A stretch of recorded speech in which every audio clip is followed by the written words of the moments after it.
अब यहां वर्णन कितना सुंदर है कि नारद जी को देवकी मैया बुलाती हैं द्वारिका में, और देवकी मैया कहती हैं बड़े वारे लाला को तो ब्याह है गो, छोटे वारे को कब होएगो। तो नारद जी महाराज ठाकुर जी की जन्म पत्री देखने लगे। अष्टमी को जन्म हुआ, इतने इतने समय पर हुआ, आदि आदि सारे ठाकुर जी की जन्म पत्री बनाई, और जन्म पत्री बना करके और बोले मैया तुम्हारे लाला के तो अनेक ब्याह होंगे, लेकिन बड़ी योजना बनानी पड़ेगी, बहुत बहुत मशक्कत करनी पड़ेगी, तब जाके ब्याह होंगे तुम्हारे लाला के। बोले कैसे होंगे? बोले रुको हम कुछ करते हैं। तो नारद जी विचरण करते करते करते एक दिन विदर्भ पहुंचे, और विदर्भ में भीष्मक राजा ने नारद जी का स्वागत किया।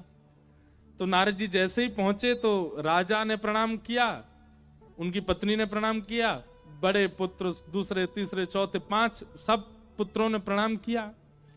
सबसे अंत में प्रणाम करने के लिए आई रुक्मणी। रुक्मणी जी को जैसे ही नारद जी ने देखा और उनके प्रणाम के स्वभाव को, उनका संतों के प्रति जो व्यवहार था और जो उनका स्वभाव था, उससे नारद जी बड़े प्रसन्न हो गए। नारद जी के चित्त में और कुछ नहीं आया, सीधे यही आया, बोले ये तो ठाकुर जी को ब्याह होना चाहिए, इनका तो ठाकुर जी से होना चाहिए। देखो संत महापुरुष यदि मन में सोच लें कि इसको ठाकुर जी मिलने चाहिए, तो फिर ठाकुर जी मिलेंगे, चाहे जैसे भी मिलें। आपके घर पधरामनी होती है ना, तो आप ये मत देखा करो व्यवस्था कितनी करें, आपके व्यवहार से पता कर लेंगे संत कि आप कैसे हो, और उसी से ही वो प्रसन्न होकर के अगर उन्होंने सोच लिया कि इसको ठाकुर जी मिलने चाहिए तो मिलेंगे। नारद जी ने रुक्मणी जी के प्रति मन बना लिया, इनको ठाकुर जी मिलने चाहिए, पर कैसे मिले? तो भागवत जी में वर्णन आता है कि नारद जी ने असंख्य कथा वक्ताओं को बुलाया और कथा वक्ताओं से कहा, बोले देखो विदर्भ में एक नियम है कि जो भी कथा वक्ता वहां से गुजरते हैं, भीष्मक राजा को अगर पता चल जाए तो वो उनकी कथा जरूर करवाते हैं 7 दिन की। तो आप सब लोग बारी बारी से विदर्भ जाओ, और विदर्भ में जब भीष्मक राजा आपकी कथा कराएं तो आपको केवल एक ही कथा करनी है, क्या? द्वारिकाधीश के रूप का वर्णन, स्वभाव का वर्णन, गुण का वर्णन, सौंदर्य का वर्णन, चाल का वर्णन, ठाट का वर्णन, केवल, और कोई ज्ञान वैराग्य की कोई चर्चा नहीं, केवल ठाकुर जी ठाकुर जी। वो ठीक है। अब महाराज व्यास जी जाने लगे, विदर्भ जाते, भीष्मक राजा उनको बुला के सम्मान से कथा कराते। कथा में सबसे आगे बैठती रुक्मणी जी। रुक्मणी जी तो बड़ी ज्ञान वैराग्य और शास्त्र सम्मत बातें सुनने का उनका अभ्यास था, लेकिन यहाँ तो लटक छटक और ठाकुर जी की लटकन, ठाकुर जी की ऐसी चाल, ठाकुर जी के ऐसे बांके, ठाकुर जी के ऐसे नेत्र, ठाकुर जी की ऐसी नासिका, ऐसी बंक मुस्कान, ऐसे वरहा पीड़म नटवर बपु कर्णयो कर्णकारम, ठाकुर जी के रूप ही रूप का वर्णन।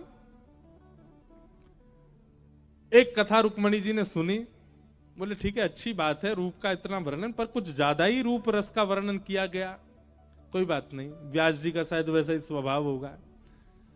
दूसरे व्यास जी आए, दूसरे व्यास जी से कथा हुई तो उनने भी वही किया, ठाकुर जी के रूप का वर्णन, चाल ऐसी चलते हैं, बैठते ऐसे, पीतांबरी ऐसी पहनते हैं, उनमें से चंदन की सुगंधी आती है, नेत्र ऐसे मटकाते हैं, भौं ऐसे चलाते हैं, कान ऐसे हैं। रुक्मणी जी बोली ये भी रूप का ही वर्णन। तीसरे कथा वक्ता है, उन्होंने भी रूप का ही वर्णन, वंशी ऐसे बजाते हैं, पीतांबरी ऐसे पहनते हैं, गोपियों के संग ऐसे करते हैं। रुक्मणी जी बोली क्या हो गया, सारे वक्ता केवल रूप सौंदर्य का वर्णन कर रहे हैं। सुनते सुनते सुनते सुनते 15-20 कथाएं सुन ली रुक्मणी जी ने। अब तो व्यास जी से पहले रुक्मणी जी बता देती, हाँ टेढ़ी चाल चलेंगे, बाकी अदा है उनकी, ऐसे वस्त्र पहनते हैं, ये सब भागवत जी में बहुत सुंदर वर्णन है। रुक्मणी जी पहले ही बता देती हैं, बोले आज आप उनकी वंशी का वर्णन करने वाले हैं ना, उसमें 6 छिद्र हैं, वो अपने अधर पर रख लेते हैं, पलकों से पंखा झलते हैं, उंगलियों से चरण दबाते हैं। हाँ हाँ देवी यही वर्णन करना। बोले सुना है मैंने। अधिक सुनने के कारण अब क्या होने लगा कि रुक्मणी जी इतना सुन चुकी हैं ठाकुर जी के रूप सौंदर्य को, अब वो कहीं भी मोर पिच्छ दिखती हैं तो उनको मोर का स्मरण नहीं होता, मोर पिच्छ दिखती उनके नेत्र बंद हो जाते हैं। वरहा पीड़म, आहा, मोर मुकुट पहनते हैं। फिर अपने आप को रोकती हैं, अरे ये रुक्मणी तू क्या चिंतन करती है, ये किसको सोच रही है, चल आगे चल, मोर पंख है, मोर होगा आसपास। इतने में ही कोई सखी चंदन की छिड़काव कर देती है, सुगंधी जाती, नेत्रबंद हो जाता है। आहा, व्यास जी बता रहे थे उनके तन में से चंदन की सुगंधी आती है, वो जैसे चलते हैं तो चंदन की सुगंधी से पूरे ब्रजमंडल को आच्छादित करते चलते हैं। फिर रुक्मणी जी नेत्र खोलती है, ये तो रुक्मणी क्या सोचती है, उनके रूप का क्यों चिंतन कर रही है इतना। अब तो रुक्मणी जी की स्थिति हो गई कि भोजन खाने बैठती हैं तो दाल में पड़ा हुआ काला जीरा भी उनको श्याम सुंदरी दिखाई देते हैं, गुलाब जामुन ठाकुर जी के गाल दिखाई देते हैं, कहीं स्वर सुन ले तो नेत्र बंद हो जाता है नृत्य करते हुए ठाकुर। मतलब कथा के द्वारा रुक्मणी जी के मन बुद्धि चित्त रोम रोम में कृष्ण भर गए। अब तो चाह करके भी रुक्मणी जी उनका चिंतन नहीं छोड़ पाती। रात में स्वप्न भी श्री कृष्ण के आते हैं, उठती हैं तो श्री कृष्ण, चलती हैं तो श्री कृष्ण। कहां बताएं, कथा सुनते सुनते स्थिति ये हो गई कि स्वयं कभी कभी पीतांबरी पहन लेती हैं, सिर पर पाग बांध करके मोरपिच्छ लगा करके पत्रावली का श्रृंगार करती हैं, गौशाला जाती हैं, रुक्मणी जी स्वयं कृष्ण बन जाती हैं। चिंतन करने तमाल वृक्ष को देख के दौड़ती हैं, आलिंगन कर लेती हैं, ये मेरे श्री कृष्ण। कथा ने ऐसा परिवर्तन कर दिया रुक्मणी जी के चित्त में। अब तो रुक्मणी जी की स्थिति ऐसी हो गई, अब तो कृष्ण ही चाहिए और कहीं नहीं जा सकते। सब व्यास इकट्ठे हुए नारद जी के पास। नारद जी बोले मिशन सक्सेसफुल हो गया, काम हो गया, अब रुक्मणी जी ठाकुर जी से ब्याह करेंगे। अच्छा, इसमें एक बात आती है कि जब रुक्मणी जी ने पहली बार प्रणाम किया नारद जी को, तो नारद जी ने ठाकुर जी के विवाह का प्रस्ताव भीष्मक राजा को दिया कि द्वारिकाधीश वसुदेव जी के पुत्र, उनसे आपकी पुत्री का विवाह करा दें। तो जब रुक्मणी जी से पूछा गया तो रुक्मणी जी ने पहली बार में मना कर दिया। अब पता नहीं कैसे हैं, क्या हैं, हम कैसे। तब नारद जी को सनक चढ़ी, बोले रुको अभी बताते हैं कैसे हैं। इतनी कथा सुनाई, अब तो रुक्मणी जी के चित्त में रोम रोम में श्री कृष्ण आ गए। नारद जी बोले काम हो गया, अब ब्याह हो जाएगा ठाकुर जी का, हम बाराती बनेंगे, नाचेंगे, गुलाब जामुन खाने को मिलेंगे, सब देवता प्रसन्न हो गए, बोले जय हो, ठाकुर जी को ब्याह कराओ जल्दी। जिन लोगों का नाश हो चुका होता है वो चाहते हैं सबका हो। हमारे पीछे भी दुनिया हाथ धो के पड़ी है, ऐसा नहीं है, विनोद में कह रहे हैं हम तो बात। द्वारिका तो ब्याह की भूमि, यहाँ तो ब्याह ही ब्याह की है ठाकुर जी ने। नारद जी बोले अब काम बनेगा, सब तैयारी कर लो, हे इंद्र आदि देवताओं सब अपनी अचकन बनवा लो, बढ़िया वाले कुर्ते बनवाओ, ठाकुर जी का ब्याह होगा। नारद जी गए द्वारिका में जाके देवकी मैया से बोले आपके लाला के काजे बहुत बढ़िया छोरी देख ली मैंने, और वो पूर्ण रूपेण आपके लाला के लायक है। रुक्मणी जी का जब रूप सौंदर्य और गुण वर्णन किया, ठाकुर जी वहीं बैठे थे। अब ठाकुर जी मना करने लगे, नहीं मैंने नहीं कर, मुझे नहीं करना ब्याह। नारद जी बोले जैसे तैसे मैंने वहां सब व्यवस्था बनाई, अब ये मना कर रहे हैं, रुक जाओ। फिर से व्यास बुलाए सबरे, और सब व्यास बोला अब जाने का प्रयास, अब सबरे कहां जाओगे, अब द्वारिका जाओ, और द्वारिका जाके रुक्मणी जी का रूप वर्णन करो। श्रीमद् भागवत जी के 10वें स्कंद में ये भाव वर्णन है कि वहां रुक्मणी जी को कृष्ण कथा सुनाई गई है, और यहां द्वारिका में ठाकुर जी को रुक्मणी जी का चरित्र सुनाया गया। अब व्यास आमे, ठाकुर जी तो सभा में बैठते, सबसे मिलते, महाराज ठाकुर जी प्रणाम, हम व्यास हैं, हम उज्जैन से आए। अच्छा व्यास जी, शाम को भैया 2 घंटे का सत्र व्यास जी का होगा, सब कथा सुनेंगे, सब यदुवंशियों से कह दो। सब यदुवंशी इकट्ठे होते, ठाकुर जी आगे बैठते, यजमान बनते, यजमान बनते ही सीधे व्यास जी कथा कहां से प्रारंभ करते, राजा सीत भीष्मको नाम, एक भीष्मक नाम के राजा हैं, उनकी 5 पुत्र हैं, एक पुत्री है, उसका नाम है रुक्मणी। रुक्मणी के नेत्र ऐसे हैं, रुक्मणी की नासिका ऐसी, रुक्मणी ऐसी दाल बनाती है, रुक्मणी ऐसे प्रसाद पवाती है, रुक्मणी ऐसे चलती है, ऐसे देवी पूजन करने जाती है, ऐसी चुनरी पहनती है, उसके केश ऐसे हैं, उसके गाल ऐसे हैं, उसका स्वभाव ऐसा है, उसकी वाणी ऐसी है। ठाकुर जी बोले तो कोई नई ग्रंथ की रचना हुई है भैया, ये हमने तो पहली बार सुना। हम तो कथा में अधिकतर अपना ही पर ब्रह्म रूप सुनते हैं, पर ये तो कोई नए ग्रंथ की रचना है।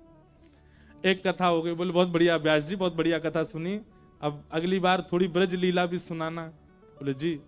दूसरे व्यास जी आए, उन्होंने भी रुक्मणी चरित्र सुनाया। तीसरे व्यास जी, अब तो 10-15 व्यास सुना के रुक्मणी, अब यहाँ ठाकुर जी की भी स्थिति यही हो गई।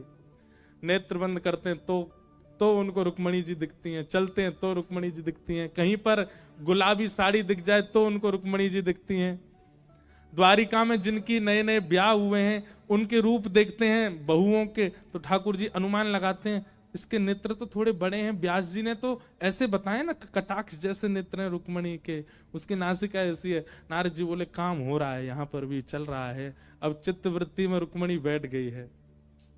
एक दिन ठाकुर जी बैठे थे गोमती जी के तट पर और दर्शन कर रहे थे, तभी नारद जी आए और नारद जी ने आकर के ठाकुर जी से कहा, भगवान अब ब्याह कर लीजिए आप।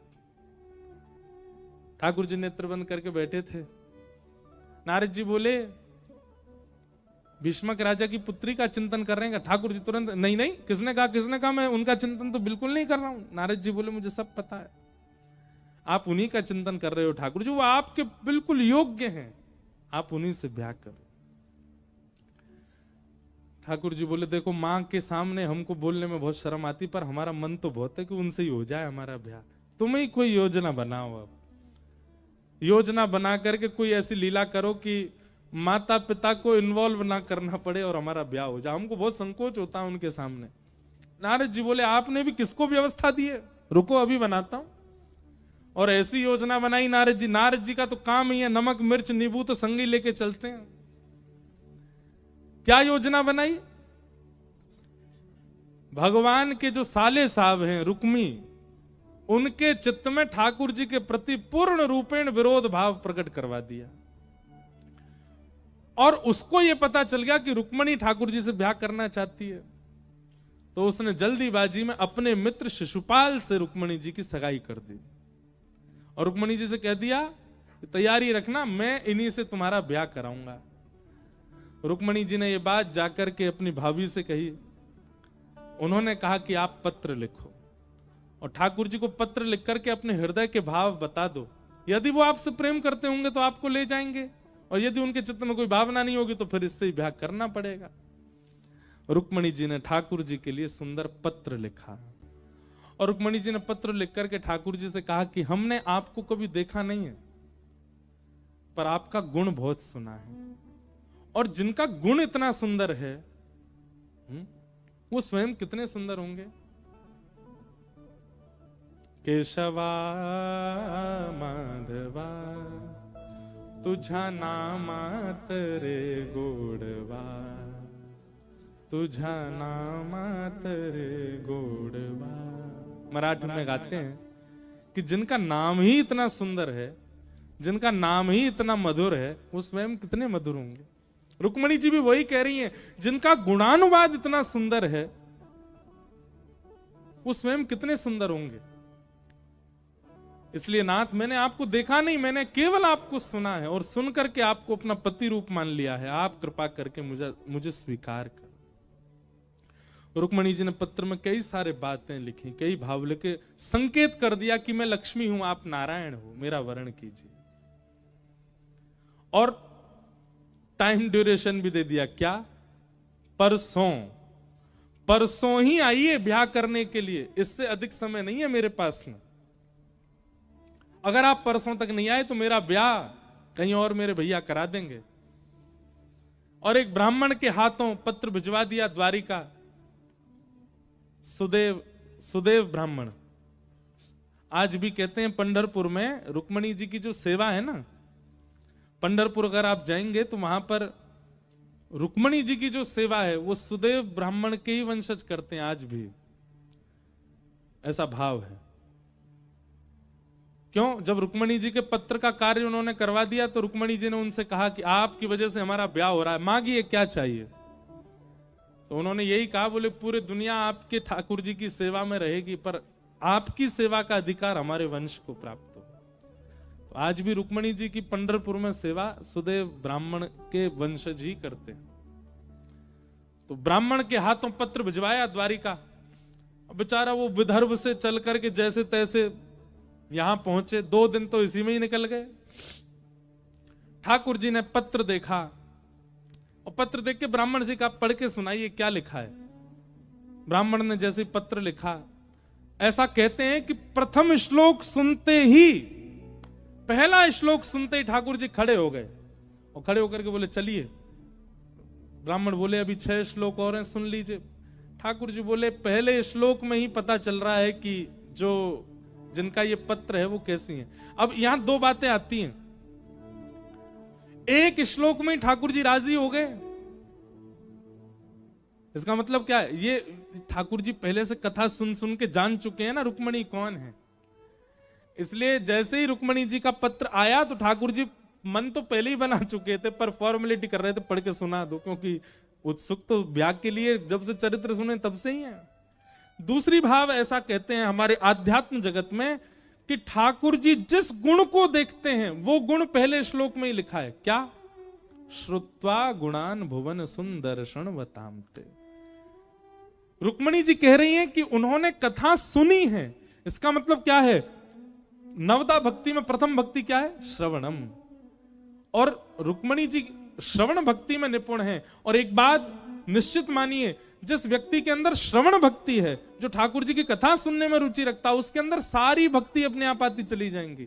ठाकुर जी बोले ये कन्या श्रवण भक्ति में निपुण है, इसका मतलब है ये मेरी गृहिणी बनने के और मेरी प्राप्ति की पूर्ण अधिकारिणी है। इसके अंदर सारे गुण होंगे अगर श्रवण का गुण है तो। कई लोग कथा में आती सो जाते हैं, उनके अंदर श्रवण गुण नहीं है।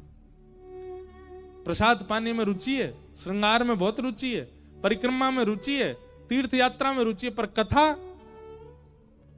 कथा में सुनवाओ, यहां तो आती नींद आ जाती है। तो आप कितने भी चीजों में रुचि कर हो जाओ, कितने भी चीजों में श्रेष्ठ हो जाओ, कथा में अगर आप श्रेष्ठ नहीं है, भगवत मिलन नहीं हो पाएगा आपको। रुक्मणी जी में यही गुण प्रधान है। श्रुत्वा गुणान भुवन सुंदर शृण्वतान्ते।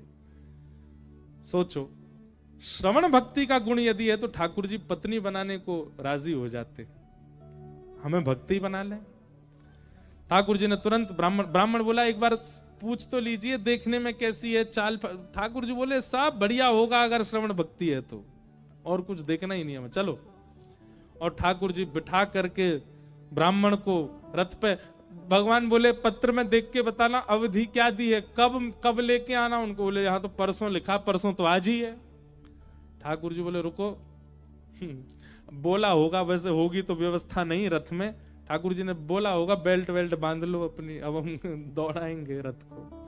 हवा से बात करने लगा ठाकुर जी का रथ, और महाराज चंद मिनटों में ठाकुर जी द्वारिका से विदर्भ पहुंच गए। ब्राह्मण देवता के बाल उठ गए होंगे, उड़ गए होंगे वस्त्र आदि सब उठ गए होंगे। ठाकुर जी रथ चला नहीं रहे थे, उड़ा रहे थे। ब्याह के लिए इतने उत्सुक, हमारे मन में भाव आते रहते, हम सब बोल देते हैं, क्योंकि हम कथा कहते नहीं, हमको दिखती रहती है स्थिति, इसलिए हम जो दिखता है ना हम बोल देते। हमको दिखाई दे गया ब्राह्मण के बाल सारे उड़ गए, वस्त्र सब उधर गए, इतनी जोर से रथ दौड़ाया ठाकुर जी ने। ठाकुर जी बोले अब तुम जाओ, रुक्मणी जी को बता दो हम आ गए। ब्राह्मण देवता बोले आप कहां जा रहे हो? बोले ब्याह करवे आए, थोड़ा श्रृंगार तो करा ले अपना। और मंदिर के पीछे ठाकुर जी ने श्रृंगारी बुलाया। कौन श्रृंगारी? ब्रह्मा जी, यही श्रृंगार करते हैं पूरी दुनिया का। श्रृंगारी ब्रह्मा जी आए। ब्रह्मा जी ने आकर के कहा भगवान आज्ञा करें। बोले पूरी दुनिया आपने बनाई है, सबकी आंख नाक कान सब में रंग आपने बड़े, स्वभाव गुण सब आप करते हो, लाओ हमारा श्रृंगार करो। ब्रह्मा जी बोले आप पहले ही इतने सुंदर हैं, और सुंदर बन के क्या करना है?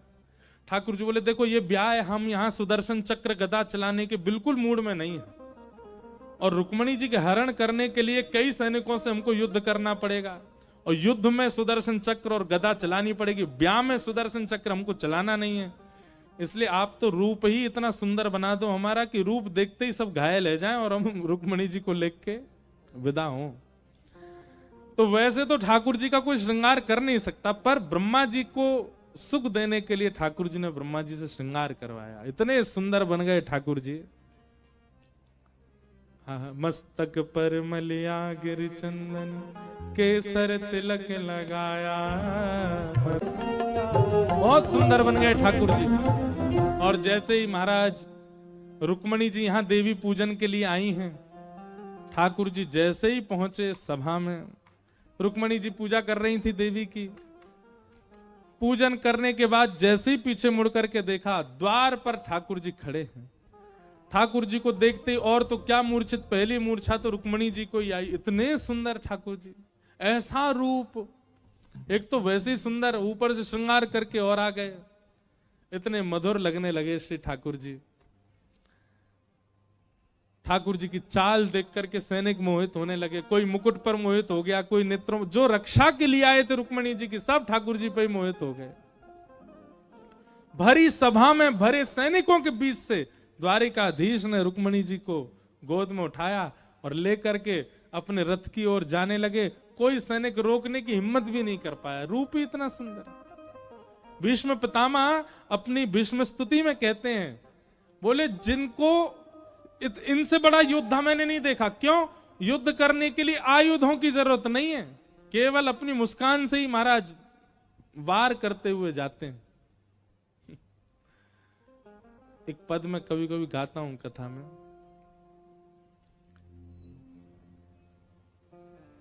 बहुत सुंदर भाव है। जादू भरी तेरी आंखें जिधर गई, जादू भरी तेरी आंखें जिधर।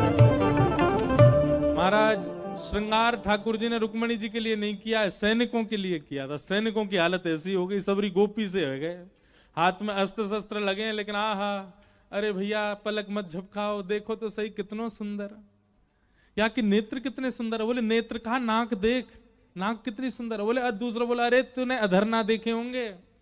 एक बोलो यहाँ की जूती तो देख कितनी सुंदर लग रही है। तीसरा बोल, अरे चाल तो देख कैसे मटक मटक के चल रहा है। बोलो भैया मेरी तो हाथ तंती दृष्टि ना जा रही। एक बोलो, अरे भैया भूल के या को मुखमंडल या की मुस्कान मत देख लियो। क्यों? बोले 3 बार घायल हो गया हूं मैं अभी तक। ऐसा सुंदर।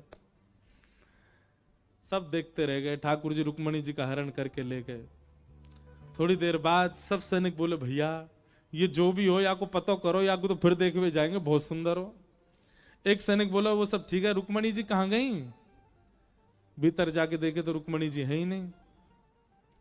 सब ढूंढने लगे, कहां गई कहां गई। तभी एक सैनिक बोला, बोले मैं बताऊं कहां है। बोले कहां है? बोले वो ले गए हो, जाके तुम हाथ देख रहे, पाम देख रहे, नेत्र देख रहे, मुस्कान देख, वही ले गए हो। सब सैनिकों ने उसको पकड़ लिया। बोले हम तो उसके रूप देख रहे, तेरे को तो पता थी कि वो ले जा रहा है, तैने क्यों नहीं रोका? बोले मैं रोकवे गयो, मैं रोकवे गयो, पकड़वे गयो, लेकिन जैसे ही माने रुक्मणी जी गोद में उठाई ना, दोनों की जोड़ी बहुत बढ़िया लगी मुझे। मैंने कि ले जान दो, बहुत अच्छे लग रहे हैं दोनों। मुंह को लगी रुक्मणी जी को ऐसा बढ़िया वर नहीं मिलेगा, तो मैंने कि एक बार ले जान दो, बाद में देखेंगे जो होगा सो। वाह भाई, ये ठाकुर जी के कमाल है। रुक्मणी जी का हरण करके ले गए। रुक्मी नाम का जो भगवान का साला था, उसको पता चली तो उसने बीच रास्ता में ठाकुर जी के पीछे सैनिक लगा दिए, स्वयं भी लग गया। ठाकुर जी बोले हम तो सोच रहे थे कि बिना शस्त्र अस्त्र लड़ाई के ब्याह हो जाए हमारा, पर होगा नहीं। यशोदा मैया की सौगंध खला दी उसने। बोले अगर यशोदा मैया को दूध पियो तो रुक जा भैया। ठाकुर जी ने तुरंत चाबुक खींचा, रथ रोक दिया। रुक्मणी जी बोली ज्यादा कुछ मत कहिएगा, हमारे भैया हैं। नहीं बस प्रसाद देके आएंगे थोड़ा सा। ठाकुर जी उतर करके गए, आधी दाढ़ी मूछ और केस मूड़ दिए उनके, अपने साले साहब के। फिर वर्णन आता है कि बलराम जी आए बीच युद्ध में। बलराम वहां द्वारिका में किसी को पता थोड़ी है ठाकुर जी कहां गए।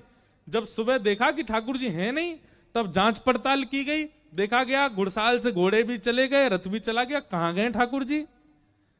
तब जाकर के एक सैनिक ने बताया, बोले एक ब्राह्मण आया था पत्र लेकर के, वो पत्र देख के 5 मिनट में तो ठाकुर जी चले गए, और इतनी द्रुत गति से गए कि क्या बताएं। तो रथ के पहियों के निशान देख करके बलराम जी सैनिक लेके पीछे, अभी तक भी ये नहीं पता लाला गए कहां हैं। बीच रास्ता में जब ठाकुर जी ने, बलराम जी ने देखी रथ खड़ो है, सब सैनिकन से युद्ध कर रहा लाला, तभी देखी रथ में कौन बैठा, तो घूंघट करके रुक्मणी जी बैठी थी। तो बलराम जी पहले रुक्मणी जी के पास गए, देवी आप कौन हैं? रुक्मणी जी ने उत्तर के प्रणाम किया, बोले हम रुक्मणी हैं, आपके भैया हमारा हरण करके ले जा रहे हैं। अब ये बात सुनकर के बलराम जी बोले हरण करके ले जा रहे हैं? पूरी बात बताई, विवाह का मन है दोनों के मन में भाव, लेकिन आप जाके रोकिए ना, ये हमारे भैया पर बहुत आक्रमण कर रहे हैं, बहुत कहीं ज्यादा मारे ना उनको। तो बलराम जी ने फिर यहां उपदेश किया रुक्मणी जी को, भ्रातापि भ्रातरम हन्यात् येन घोर तरस्ततः। रुक्मणी, ये राजधर्म बहुत विचित्र है, यहां कभी कभी तो भाई भाई लड़ लेते हैं, परंतु मैं लाला को समझाऊंगा जाके, अभी कुछ नहीं कहेगा। तुरंत बलराम जी पहुंच गए, हे लाला, तुरंत ठाकुर जी स्तब्ध हो गए, भैया आप कैसे आए? बोले तू तो बिन बताए ब्याह करने लगो हैं, मां पूरी द्वारिका बाट नहीं आ रही, तू यहाँ ब्याह कर रहा है ना? अभी क्यों ना है, बहू लेके आ रहा हूं, ब्याह तो आप लोग कराओगे। बोले बा तेरू ब्याह अद्भुत है, माता पिता बहू लेके आ, मैं तू खुद ही बहू लेके जा रहा है। अब भाई भैया विस्तार से बात बाद में करेंगे, यहाँ युद्ध चल रहा है, यार देखो। बलराम जी बोले तू बहुआ लेके जा, मैं देखूं यार। और बलराम जी ने सुलह करा करके रुक्मी को वापस भेजा। ठाकुर जी द्वारिका आए, द्वारिका आकर के वसुदेव देव की द्वार पे ही खड़े थे। भगवान ने कही जी हमसे ब्याह करना चाहे या हमारे हम इनको ले आए, अब आप हमारा ब्याह करा दो। वसुदेव जी बोले लाला ऐसे ब्याह ना होए बे, ऐसे बहू ले आए हो, बाकी माता पिता परिवार सब होने चाहिए, चल वहीं चलेंगे, विदर्भ में ही ब्याह होएगा। विदर्भ पत्र भेजा गया कि हम आपकी पुत्री को भी भेज रहे हैं और लाला की बारात लेके आ रहे हैं, आप तैयारी करो, लाला को ब्याह होएगा। रुक्मणी जी वापस विदर्भ गई और विदर्भ जाकर के फिर तैयारियां प्रारंभ हुई। अब यहां वर्णन ऐसा भी आता है कि सब लोगों ने रुक्मणी जी को बहुत डिमोटिवेट किया ठाकुर जी के लिए। उनका रूप ऐसा है, उनकी चाल ऐसी है, उनके माता पिता का पता नहीं है, उनके इनका पता नहीं है, इनका। तो रुक्मणी जी जो भगवान के साथ द्वारिका गई, इस बीच में क्या दोनों की कोई बात नहीं हुई? रुक्मणी जी जब द्वारिका आई थी पहले, तो ठाकुर जी को उन्होंने बताया कि आपसे हमारी प्रार्थना, जब आप ब्याह के लिए आओ तो जितने भी मेरे परिवार के लोगों के चित्त में संशय हैं, वो सारे संशय दूर कर दीजिएगा। सब आपको लेकर के बहुत संशय में है। कोई कहता आपकी चाल टेढ़ी है, कोई कहता आपके माता पिता का पता नहीं है, कोई कहता आपका रूप सुंदर नहीं, कोई कहता आप काले हो ऐसे वैसे। ठाकुर जी बोले अभी कोई कमी लग रही है हमें? बोले आप तो बस पूरे, तो हम आपको देख ही नहीं पा रहे हैं, चरण देख के बात कर रही हैं आपसे, इतने सुंदर लग रहे हैं। बोले बस इससे 21 ही बन के आएंगे, आप चिंता मत करो। आज ठाकुर जी दुल्हा बन के आए। रुक्मणी जी ने पहले ही बता रखा है कि हमारे यहां सब विपरीत हैं आपसे।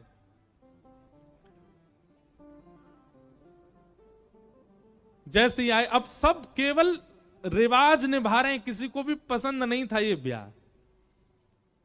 रुक्मणी जी को कई लोग तो रो रहे थे, इतनी सुकोमला हमारी रुक्मणी और ऐसे से ब्याह कर रही है। ठाकुर जी की बारात जैसे ही पहुंची कौंडन्यपुर, और महाराज जैसे ही बारात में दुल्हा को देखा, कितनी मूर्छित भई, कितनी पागल भई, कितनी बावड़ी भई, कितनी रो रो करके अपनी छाती पीटन लगी कि या ते हमारो ब्याह कराओ, ये तो हमारे लायक हैं। अरे मैया तेरे हाथ पांव जोड़े, रुक्मणी को कोई और थी, इससे तो हमारा ब्याह करा दो। सब ऐसे हो गए। कहां तक कहें, अटारियों पर चढ़ करके कई गारी सुनाने को खड़ी थी ठाकुर जी को। हमारे ब्रज में गाते हैं, मुकुट धर सांवरे रे लाला, दोए बापन के जाए। पर जैसी गारी देने लगी, दोए बापन के जाए, सोई ठाकुर जी ने ऐसे दृष्टि ऊपर करके देखा जो गारी दे रही थी उनको। वो सब मुकुट धर सांवरे कहनो तो भूल गई। विदर्भ के राजा भीष्मक जी को कहने लगी दोए बापन के जाए। उनको गाली देने लगी। सबकी जीव पलटने लगी, सबके भाव बदलने लगे, सब ठाकुर जी पर मोहित हो गए। अरे सखियां दौड़ करके रुक्मणी जी के पास गई हैं और रुक्मणी जी को जाकर के बार बार बलियां लेके कहे, कौन से तप किए, कौन से पुण्य किए जो ऐसे जमाई राजा आए। सब प्रसन्न हो गए। रुक्मणी जी बोली अब अच्छा है। सब राजी हो गए विवाह से। एक नहीं हुआ बस, रुक्मणी जी का भाई रुक्मी वो राजी नहीं था विवाह से। बाकी सब लोग राजी हुए और ठाकुर जी का रुक्मणी जी के साथ